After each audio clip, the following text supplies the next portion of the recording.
Bonsoir à toutes et à tous, nous sommes le vendredi 8 septembre. Installez-vous confortablement, nous allons découvrir ensemble le sommaire de ce journal. Retour sur l'hommage rendu au prince Régnier III ce matin au Conseil national. Événement retransmis en direct sur Monaco Info. Le ministre des Affaires sociales et de la Santé est allé à la rencontre des étudiants en médecine et en pharmacie. Un moment d'échange avec les futurs médecins et pharmaciens monégasques. Nous vous proposerons une immersion au sein du service des titres de circulation, que ce soit pour les demandes d'immatriculation, les permis de conduire ou encore les contrôles techniques. Nous recevrons le nouveau directeur des explorations de Monaco, Xavier Prache, qui remplace Gilles Besséraud, parti à la retraite. Ce samedi, le parc Princesse Antoinette accueillera la grande famille des Monégasques à l'occasion du traditionnel pique-nique ou Cavagnetou, un moment convivial pour se retrouver tous ensemble. Et enfin, le circassien monégasque Nicolas Gelmoni sera avec nous pour nous présenter son nouveau spectacle proposé au Grimaldi Forum, un Roméo et Juliette revisité. Vous l'avez peut-être suivi en direct ce matin du Conseil national, l'hommage rendu au prince Régnier III dans le cadre des commémorations du centenaire de sa naissance. Une cérémonie émouvante que nous relate Christine Datomel. Une cérémonie exceptionnelle qui rendait hommage au prince Régnier III, une cérémonie qui s'est déroulée ce matin dans le grand hémicycle du Conseil national en présence de l'ensemble du protocole, mais fait marquant, l'ensemble de la famille princière était représenté, un lien particulier unissant le Conseil national au prince Régnier III. Un rôle majeur, un rôle central, puisqu'après une première organisation constitutionnelle en 1911, que l'on doit au prince Albert Ier, ce texte n'a pas donné une totale satisfaction, malgré sa modernité, malgré ses progrès importants. Et donc toute une série de discussions ont été engagées entre les élus et le palais. Et le prince Régnier, lorsqu'il arrive au pouvoir en 1949, hérite d'une situation qu'il n'a pas voulu et va savoir, avec beaucoup d'intelligence, de fermeté et de négociation, discuter avec Louis Royglia en particulier, Joseph Simon, mais aussi s'entourer des meilleurs jurisconsuls français, le doyen Georges Védel en particulier, et également prendre des conseils du Conseil de la Couronne pour aboutir à ce texte d'équilibre, ce texte de consensus qui est la Constitution de 1962, qu'il a véritablement porté, qu'il a voulu. Et on le sait, on a eu une accélération au début des années 60, en particulier grâce ou à cause de la crise franco-monégasque qui a permis finalement de resserrer les liens entre la population et entre les élus et d'arriver à un accord, ce fameux accord des volontés qui est d'ailleurs l'article 66 de la Constitution. Le prince Albert II poursuit aujourd'hui cette tradition en effectuant régulièrement des visites au Conseil national, la dernière remontant à mars dernier avec la remise des trophées de la femme. Lors de cette cérémonie ce matin, autre fait exceptionnel, voire même historique, les 5 derniers présidents du Conseil national étaient présents dans le grand hémicycle pour cet hommage rendu au prince Régnier III. À noter également la présence à leur côté de la veuve de Jean-Charles Rey. Lors de son allocution, la présidente du Conseil national, Brigitte Bocon-Pagès, a rappelé l'importance du rôle du prince Régnier III dans la Constitution et aussi l'attachement profond du peuple monégasque à ses princes.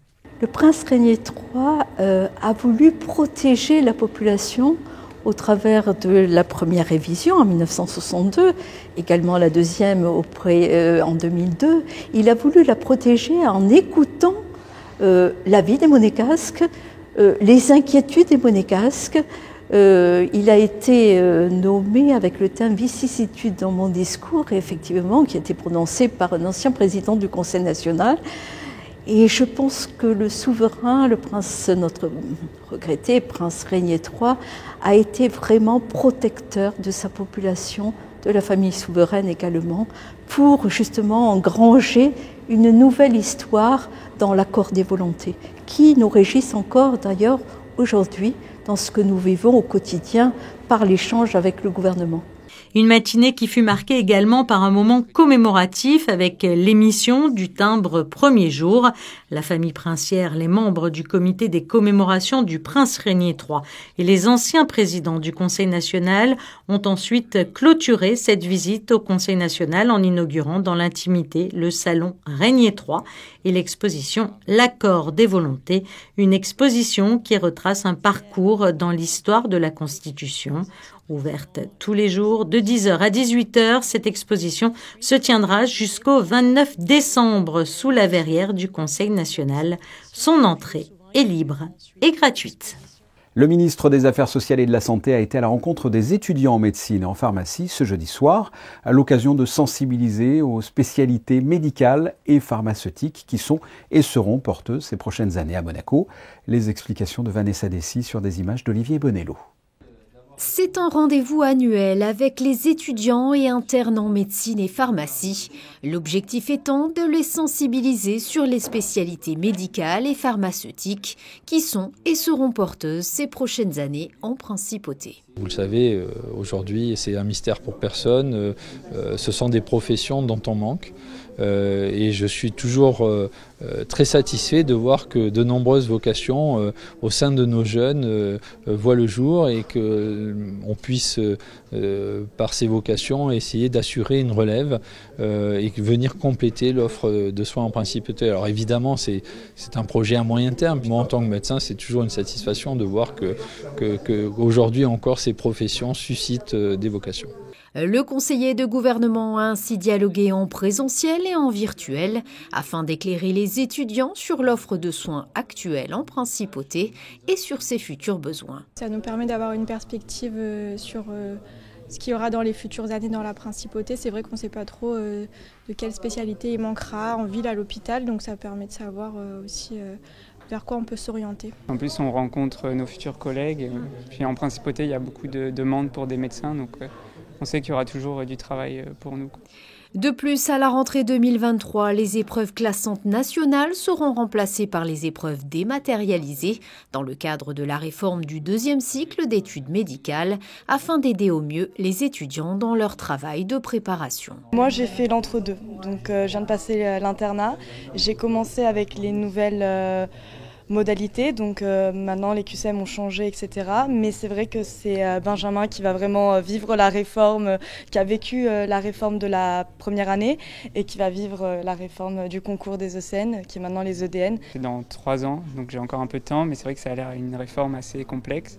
Mais c'est vrai que maintenant, donc, il y a des oraux, ce qu'il n'y avait pas avant, en fait, des situations cliniques. Donc c'est un peu différent, donc comme c'est nouveau, il faut s'y entraîner aussi. Ce temps d'échange aura permis de rappeler que la pérennité du système de santé en principauté passe notamment par l'accompagnement des étudiants dans leur parcours d'études. L'actualité en bref, la No Finish Line se déroulera autour du chapiteau de Fontvieille du 11 au 19 novembre. Eh bien, les inscriptions pour participer à cette course caritative sont ouvertes, que vous soyez seul ou par équipe, que vous couriez, que vous marchiez un tour pendant 1 heure ou même un marathon par jour si vous voulez. Vous êtes tous les bienvenus et comme aurait pu le dire Neil Armstrong, c'est un petit pas pour l'homme et un grand pas pour la No Finish Line qui œuvre en faveur des enfants malades ou en difficulté.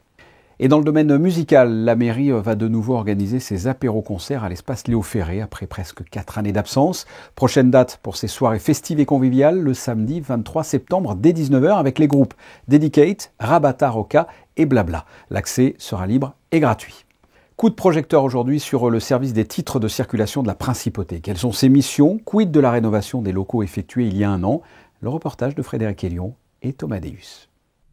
C'est une équipe de 35 personnes qui œuvrent au quotidien à satisfaire les demandes relatives aux véhicules ou permis de conduire.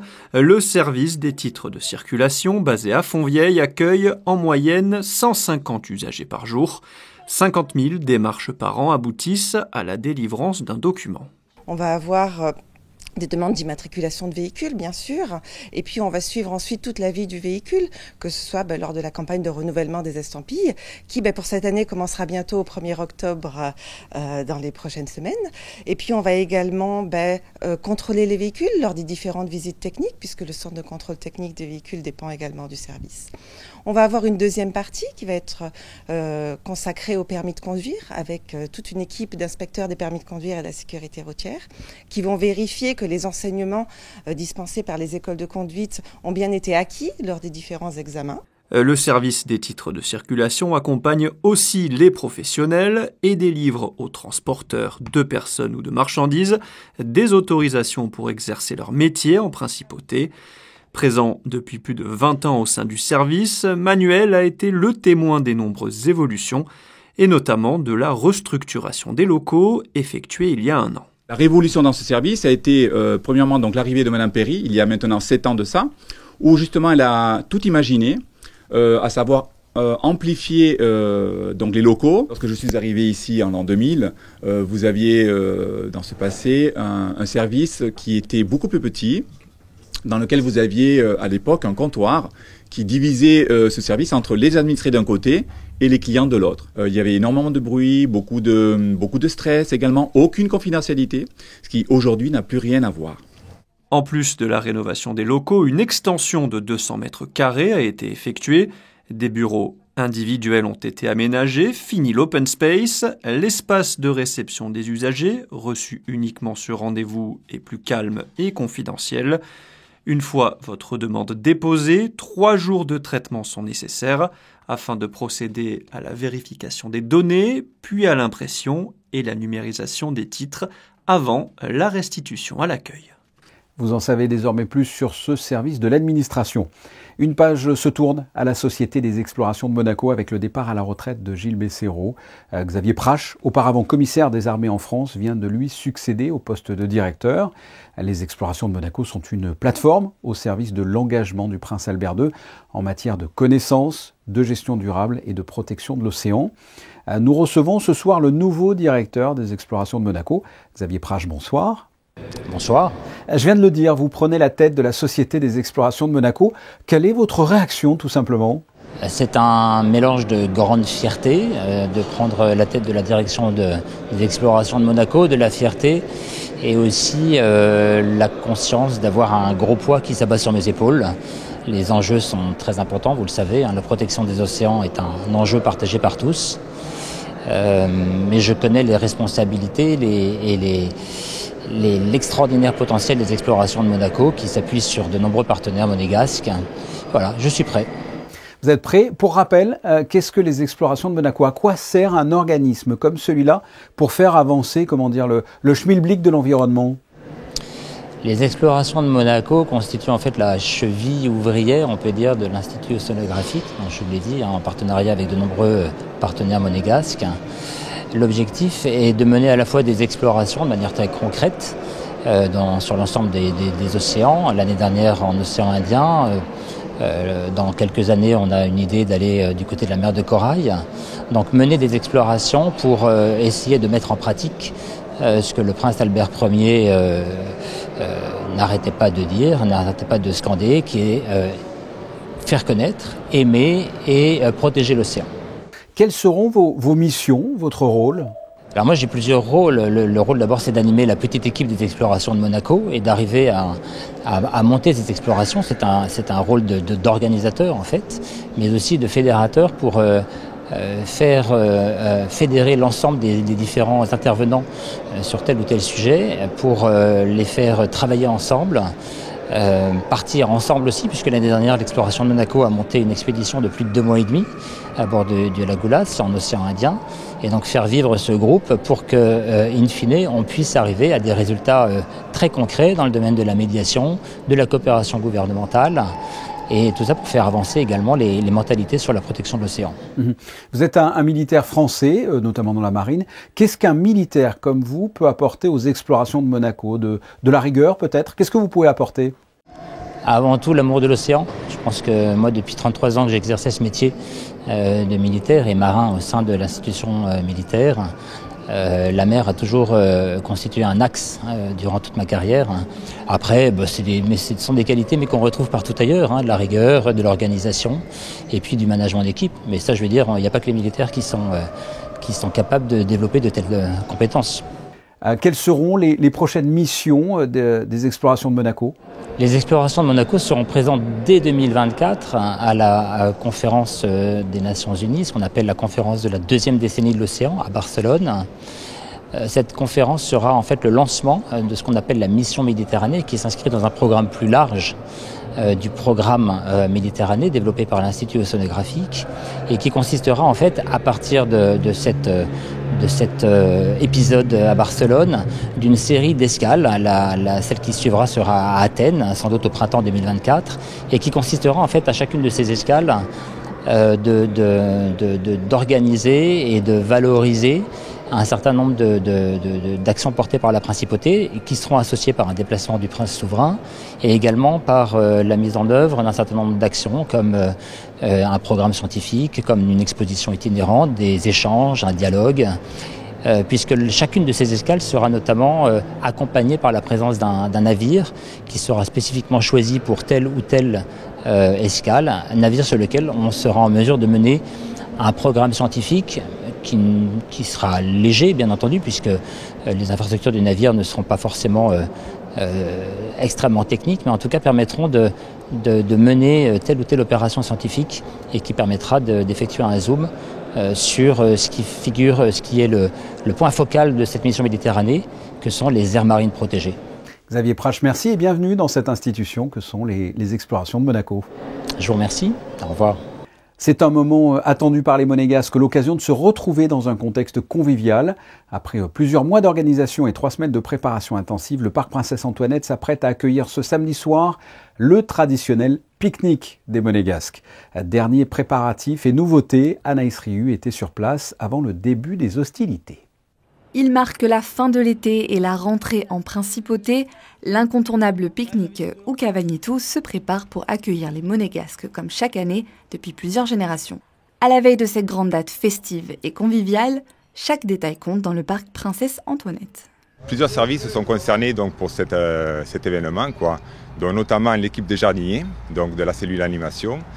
En fait, on est 10 jardiniers et nous, en fait, ici, ce qu'on fait, c'est le travail de jardinier tout simplement, et donc décoration, on fleurit, en même temps beaucoup de nettoyage et de la mise en place.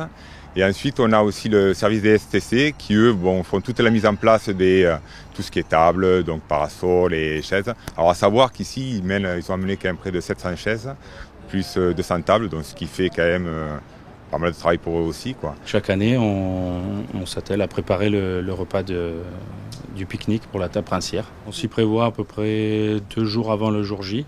Donc depuis hier, on a commencé à préparer tout le menu. Et le jour J, ce sera une grande préparation ici pour mettre la table en place, la décoration et tous les différents plats que nous allons préparer.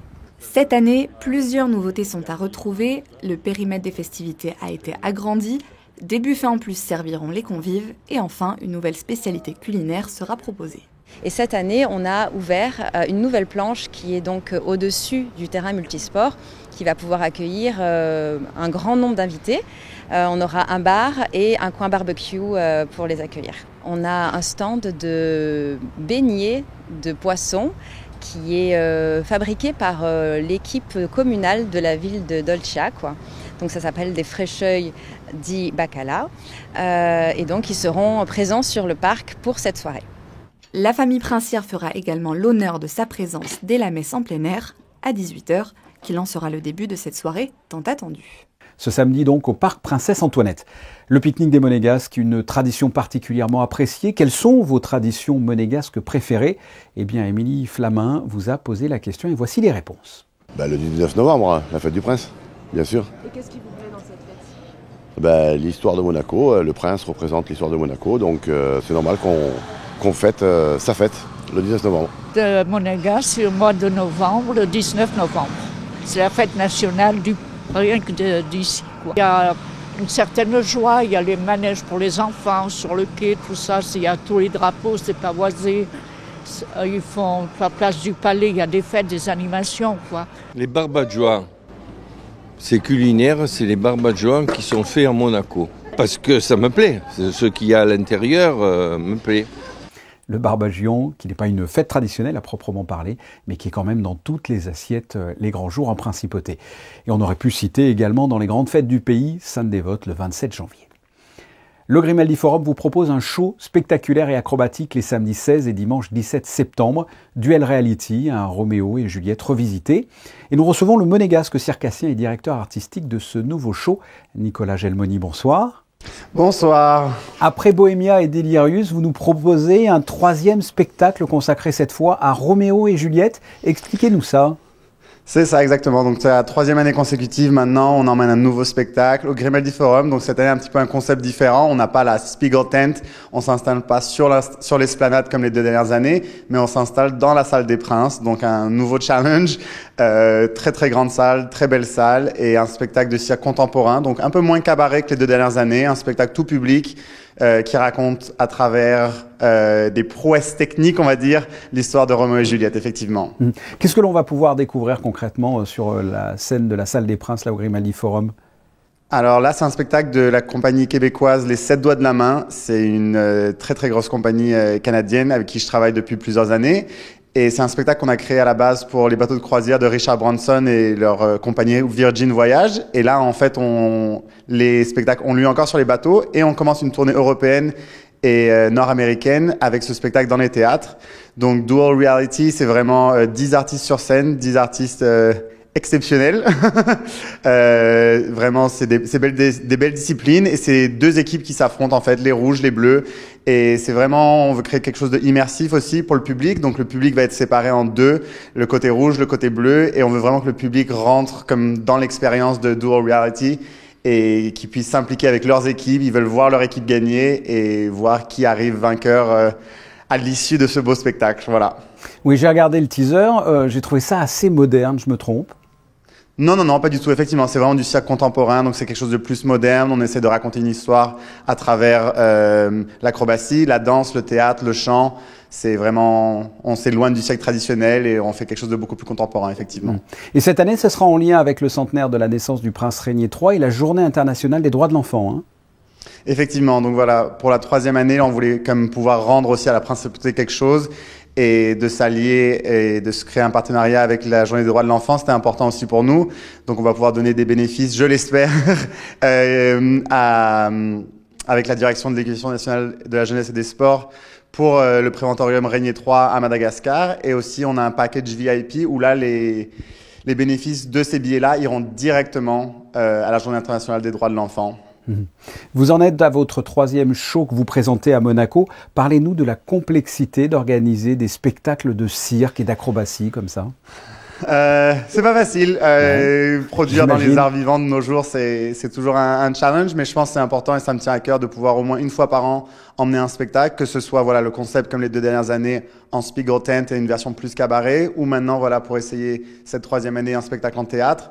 Voilà, on est encore en train de voir qu'est-ce qui marche le mieux, qu'est-ce qui plaît le plus à la principauté. Par exemple, les 2 dernières années, on avait eu des retours que beaucoup de gens étaient comme « Oh, on veut pouvoir emmener les enfants aussi, on veut pouvoir faire profiter à toute la famille. » Donc cette année, on emmène un spectacle un petit peu plus familial qui est ouvert à tout le public en fait. Et en plus du spectacle, il y a une expo photo, c'est ça ? C'est ça, donc une expo photo qu'on ouvre mercredi. On fait un vernissage à la galerie Camille à Monaco, qui sont nos partenaires officiels maintenant depuis 3 ans. C'est une très belle exposition photo. En fait, donc on a 2 artistes du spectacle qui sont aussi photographes, aussi bons photographes qu'ils sont acrobates. Et on a fait une sélection de leurs photos du spectacle Dual Reality, parce que vu que le spectacle, ça fait 3 ans qu'il existe maintenant, il y a beaucoup de personnes, beaucoup d'acrobates qui ont eu l'occasion de faire ce spectacle. Et on a vraiment pris une sélection des photos. Et on a une belle expo, voilà, un petit peu derrière moi, il y a déjà quelques photos qui sont installées, qui aura lieu la semaine prochaine. Et pareil, s'il y a des bénéfices, et les fonds iront directement à la Journée internationale des droits de l'enfant. Dual Reality est à découvrir donc le samedi 16 septembre à 20h et le dimanche 17 septembre à 15h au Grimaldi Forum. Vous l'avez dit, une partie sera reversée à l'édition 2023 de la Journée internationale des droits de l'enfant pour le préventorium Régnier III de Madagascar. Nicolas Gelmoni, merci d'avoir répondu à mes questions. Merci à vous. Et toujours au Grimaldi Forum, les Thursday Live Sessions ont effectué leur rentrée. Ce sont des concerts gratuits à l'espace Indigo. On écoute la directrice des événements culturels du Grimaldi Forum à propos de cette nouvelle saison. Elle démarre, dynamique, éclectique, 8 ans déjà. Et ces rendez-vous, c'est un jeudi par mois, un rendez-vous extraordinaire qui permet au public de Monaco et d'ailleurs de découvrir des musiques live, 1 heure pratiquement de programmation dans des styles très différents, dans un moment très convivial, finger food, et on vous invite très nombreux. C'est toujours un moment délicieux de convivialité et de découverte culturelle.